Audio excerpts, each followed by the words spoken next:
What is going on, guys? It is your boy MC18, aka Nicky Lorenzo. I'm finally excited to see Endgame this week. We've been waiting, obviously, over a year, and This is developing I'm into a very honestly bad habit. more excited for the end credits. Yes, I'm excited to see where it goes, where they're gonna take it, how they all come together, whether it's time travel, etc., etc. But in all honesty, what's gonna happen after this? I have done some digging, like I always do.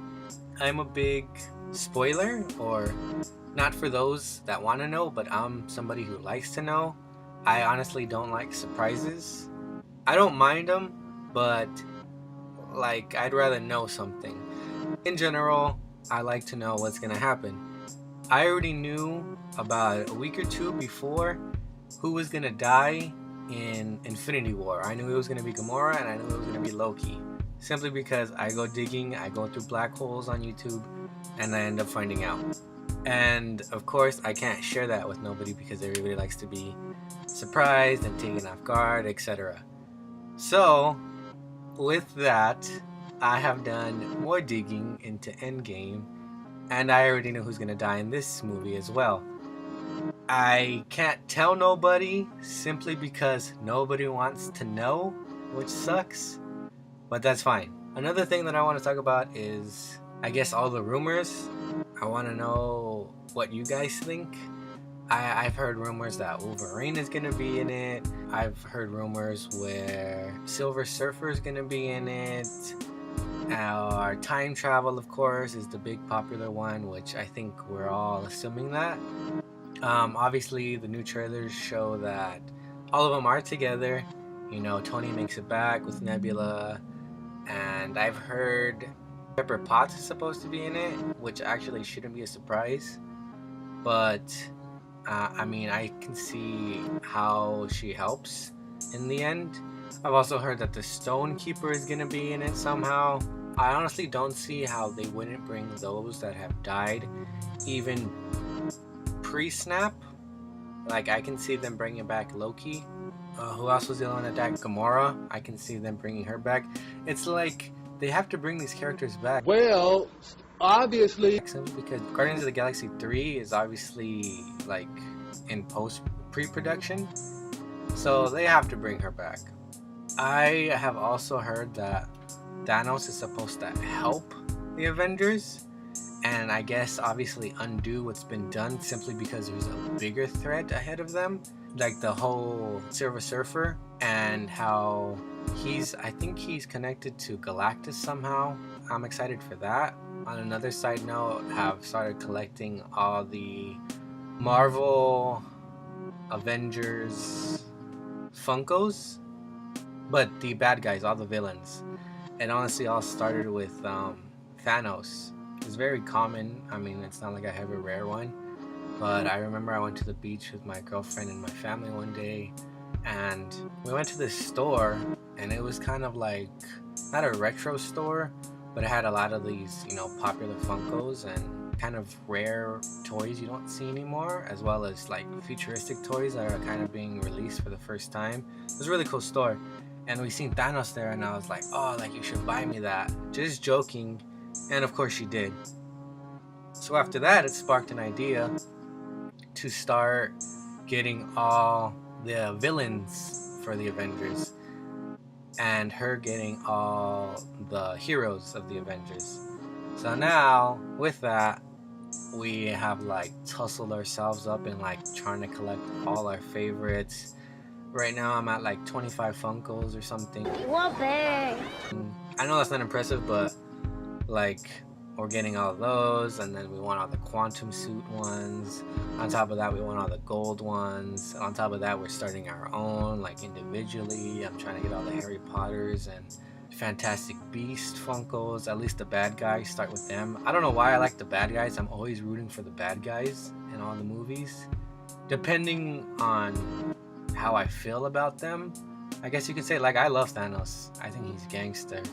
And for him to do what he did and stand by it and kind of not give two shits about it is just gangster to me.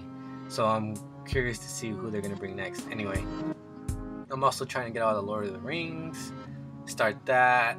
On top of that, do the DC universe, and like it just keeps going on and on. So it's become a bit of an addiction. Also, with the tickets being completely sold out, I don't know if you guys got any. I hope you guys got your tickets. I had to wait in line. I think I was in line for like 3 hours on the, I don't know if it was a Fandango. I think the Fandango leads you to the AMC website. And I don't think they were ready for this, dude. No! He wasn't ready! He wasn't ready! I think AMC was like, it wasn't crashing, but it was legit like waiting in line for Yeezys. When Yeezys came out like 3 years ago. And you were in line for, like I said, I was in line for like 3 hours, dude. And it had like a little load bar kind of. And it was like slowly getting there. Anyway, I was a little disappointed simply because I didn't get to get the tickets in Dolby. I like to see those movies like in Dolby AMC. I was a little disappointed I didn't get those. But, you know, it's fine. It's not a big deal as long as I got the tickets. Opening night, so like Thursday night, I think it's like at 6 or 7, we're gonna go. So I'm excited. I've never been a big fan of IMAX. Why? I don't know. There was actually, what impressed me was they actually had like a special direct behind the scenes director clip. It was only like 2 minutes about how it should be seen in IMAX. And the directors were all like, you know, oh, this was shot in IMAX, you gotta go see it in IMAX because of the type of camera they used, etc. And I was like, I mean, that's cool, but I honestly don't know if IMAX has that type of sound speaker setting like Dolby Atmos. That's what I love. So if they do, I mean, they're kind of, you know, they're bringing my curiosity up, and I would honestly look more into it. But I remember seeing, like, I think it was like Spider-Man 3 in IMAX, and I was like, this is just a big ass screen. Like, I would settle for a smaller screen and for my ass to be rumbling with the bass and crazy speakers that they got installed in here. That's just my personal opinion and preference.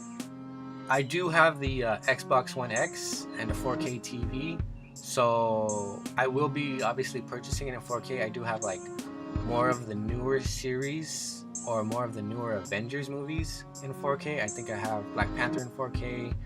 I have Infinity War in 4K, Ragnarok I have in 4K. So I mean, I'm gonna continue to do that.